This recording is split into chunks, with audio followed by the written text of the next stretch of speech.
그 어떤 10분보다 알찬 10분 뉴사이킥 하프타임. 곧 130만 요정 오윤혜 씨와 함께합니다. 네, 안녕하세요. 금요일입니다, 여러분. 조금만 더 힘내주시기 바랍니다. 오윤혜입니다. 반갑습니다. 네네.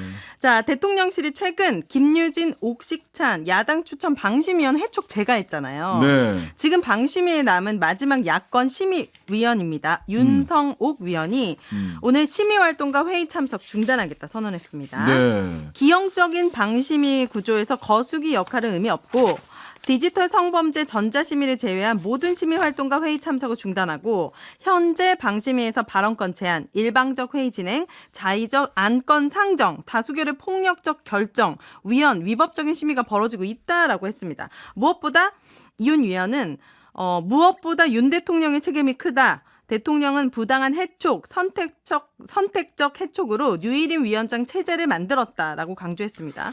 앞으로 이 방심이 어떻게 되는 겁니까? 대통령 몫으로 2명을 원래 문재인 전 대통령이 추천을 해서 방심위원이 되었던 네. 옥시찬, 김유진 두 분을 해촉했잖아요. 네. 옥시찬 위원은 이렇게 비속어를 회의 중에 썼다. 그다음에 네. 김유진 위원은 정보를 유출했다라는 건데 정보 유출이라는 게 다른 게 아니라 다시 말씀드리면 1월 3일 날 방심위 전체 회의가 있었고 네. 소집돼 있었고 방심위 전체 회의 때 소위 민원사주 관련된 안건을 올리기로 했었어요. 근데 갑자기 유일인 방심위원장이 회의를 여당 추천 위원들과 함께 오늘 나 회의 못 가고 여당 추천 위원들 못 가니까 회의 안 한다라고 얘기를 해버렸어요. 네. 그러면서 서초동에 있는 방심위원들을 만납니다. 만나요. 그쪽에 방심위 직원들을 만나요. 네. 방심위 직원들과 갑자기 간담회를 하겠다는 이유로 소집돼 있던 회의를 안 한 거예요. 그러다 보니까 김유진 위원은 우리가 오늘 이런 안건을 가지고 기자들이 다 기다리고 있으니까 네. 아니 오늘 무슨 안건 다루려고 하셨어요? 우리가 이런 안건을 가지고 이렇게 논의를 하려고 했는데 유일인 방심위원장이 지금 자리에 안 오셨다. 네. 여당 추천위원들 안 오셨다라고 얘기를 했거든요. 네. 근데 그게 기밀 유출. 아.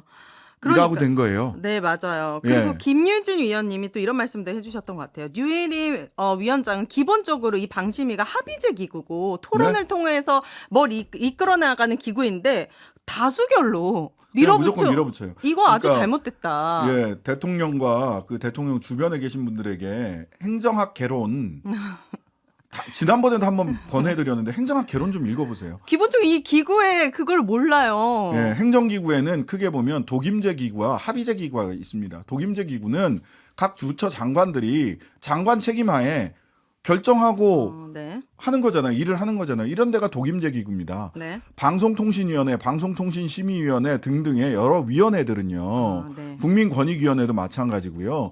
합의제 행정기구입니다. 여기는 누가 한 사람이 결정해서 추진하는 업무를 추진하는 곳이 아니라 네. 다양한 의견을 가진 사람들이 들어와서 최소한 충분히 토론하고 의사결정을 하라라고 네. 하는 게 합의제 행정기구예요. 맞습니다. 합의제 행정기구를 설치한 데는 다 그만한 이유가 있는 거잖아요. 그런데 독임제처럼 운영하고 싶어하는 건 이건 뭡니까?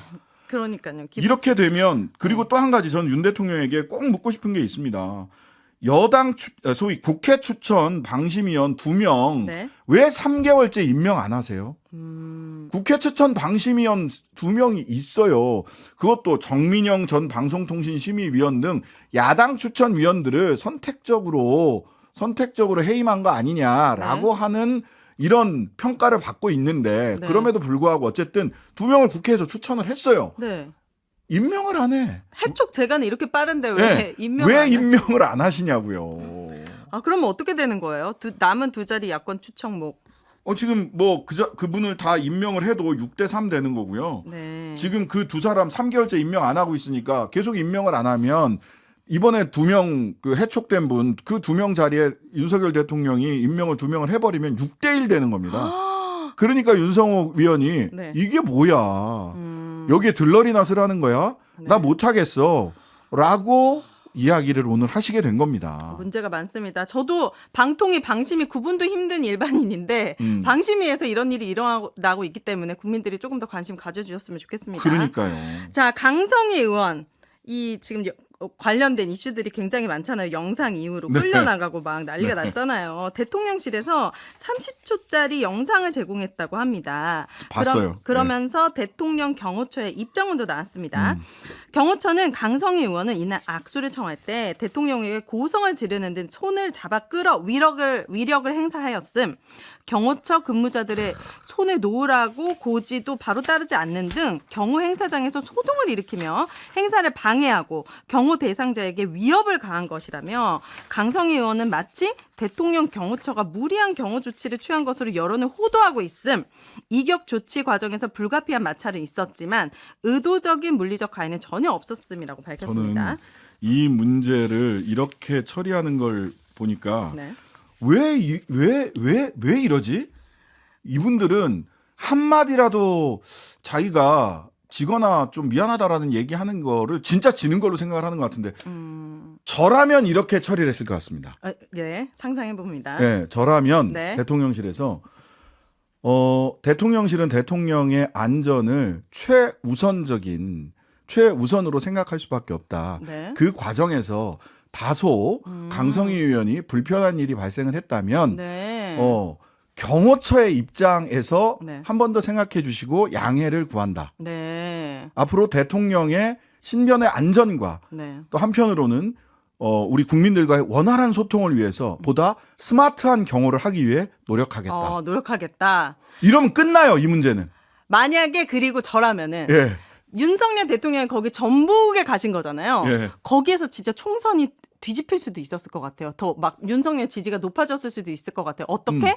막 끌고 나갈 때 경호원들을 제지합니다. 예. 그러지 말라. 어. 들어봅시다. 그렇지. 강성희 의원이 무슨 말을 하려고 하는지 들어봅시다. 거기 그러지 마시오. 이렇게 제지했다면은 아마 여기에 행사에서 윤석열 대통령에게 엄청 박수 보내고 지지가 올라갔을 것 같은데. 근데 이분들은 오늘 한동훈 비대위원장도 그래요. 경호 프로토콜에 따른 것이다.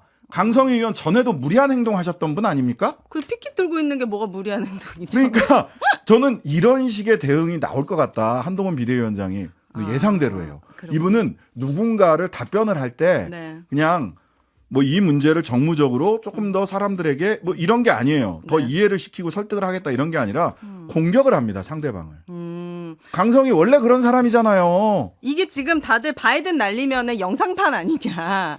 그 정도로 지금 그렇죠. 무리가 있어 시각판, 보이죠. 영상판인데 자 네. 이전에 보세요. 지난 이런 일들이 있었습니다. 조 바이든 대통령 네. 전쟁을 멈춰라 친팔레스타인 시위대가 난입해서 바이든 대통령의 연설을 하고 있는 데서 말문을 막을 정도였어요. 네. 경호원들이 시위대를 데리고 나갔고 입을 막지도 않았습니다. 트럼프 대통령조차도 환경운동 시대가 트럼프 대통령에게 기후범죄자다 이렇게 얘기를 했지만 네. 연설 중단됐습니다. 하지만 끌려나간 사람 없었어요. 이래서 미국이 있는 겁니다. 괜찮아요. 하지만 그들도 알게 되겠죠. 심지어 트럼프도 이렇게 얘기를 합니다. 네. 오바마 대통령 같은 경우는 네. 이런 일 많이 겪었죠. 특히 한인 계열의 대학생이 오바마 대통령에 대해서 막 뭐라고 얘기를 하니까 네. 마저 끝낼게요. 젊은이들의 열정을 존중합니다. 당신과 똑같은 목표를 이루기 위해 민주주의 절차를 밟고 있는 것입니다. 소리 지르는 것만큼 쉽진 않겠지만 네. 이 절차를 통해서 우리가 결정해야 됩니다. 이뤄내야 됩니다. 이렇게 설득을 해요. 이 사람도 그러니까 조용히 이제 앉아서 듣게 되는 거죠. 아니 그리고 강성희 의원이 당장 내려오라고 했습니까? 대놓고 욕을 하기로 했습니까? 국정 기조를 바꿔야 됩니다라고 얘기했잖아요. 그리고 이 말이 이렇게 끌려나갈 말인지. 예, 그리고 팩트 체크 해보니까 저는 적어도 네. 아니 5초 정도 앞에 있다가 다음 사람한테 가는데 네. 그동안에 뭘 끌어당겨갖고 무슨 위해 행동을 할 수 있다는 것인지 저는 잘 모르겠고요. 네. 강성희 의원과 네. 윤석열 대통령의 덩치 차이를 봤을 때 땡긴다고 땡겨질 것 같지도 않다. 그다음에 그 이후에 옆에 있는 사람들하고 악수를 하고요. 네. 대통령이 되돌아서 강성희 의원 앞쪽으로 다시 돌아가요. 네. 진짜 위해 행위가 있으면 대통령을 피해갔겠죠. 그렇게 돌아가게 한 거는 경호처가 잘한 짓이냐. 저는 절대 진짜 위해한 행동이 거기서 벌어졌다면 네. 대통령은 그 동선으로 다시 가게 하면 안 돼요. 그건 경호처가 잘못한 거죠. 보니까 강성희 의원이 차 타고 나갈 때까지 경호원들이 따라와가지고 사진까지 마지막에 확인 사진까지 찍었다는 얘기를 들었습니다. 언론의 보도도 처음과 대통령실 해명이 나온 다음에 싹 좀 이렇게 기류가 바뀌는데 네. 그것도 참 재밌었습니다. 그러니까요. MBC 같은 경우에는 탑부로 보도를 했습니다. 이 일이 강성희 진보당 의원이 행사장에서 강제 퇴장된 1월 18일에 KBS, MBC, SBS 그리고 JTBC, TV조선, 채널A, MBN 등 종편 4개의 저녁 종합 뉴스를 민주언론시민연합이 살펴봤는데 MBC 같은 경우 그리고 JTBC 같은 경우에는 두 번째, 세 번째로 탑 보도를 했고 KBS나 SBS 같은 경우에는 단신처럼 KBS는 14번째, SBS는 15번째로 보도를 했고요. TV조선, 채널A, MBN은 이제 대통령실의 입장과 거의 비슷하게 나왔습니다. 네. 좀 하여튼간에 대통령실 입장에 나온 뒤에 이 언론의 이 논조가 바뀌는 걸 보면 보도의 태도가 바뀌는 걸 보면 네. 아 역시나 바이든 날리면 시각판 아니 아닌가 탄생한 것 같습니다. 하는 생각이 드네요. 자, 3부에선 이상민, 양지열의 신스틸로 준비되어 있고 하프타임은 여기까지 하겠습니다. 네, 감사합니다. 감사합니다. 하루 종일 기다려지는 진짜 시사. 평일 저녁 6시 5분 신장식의 뉴스 하이킥.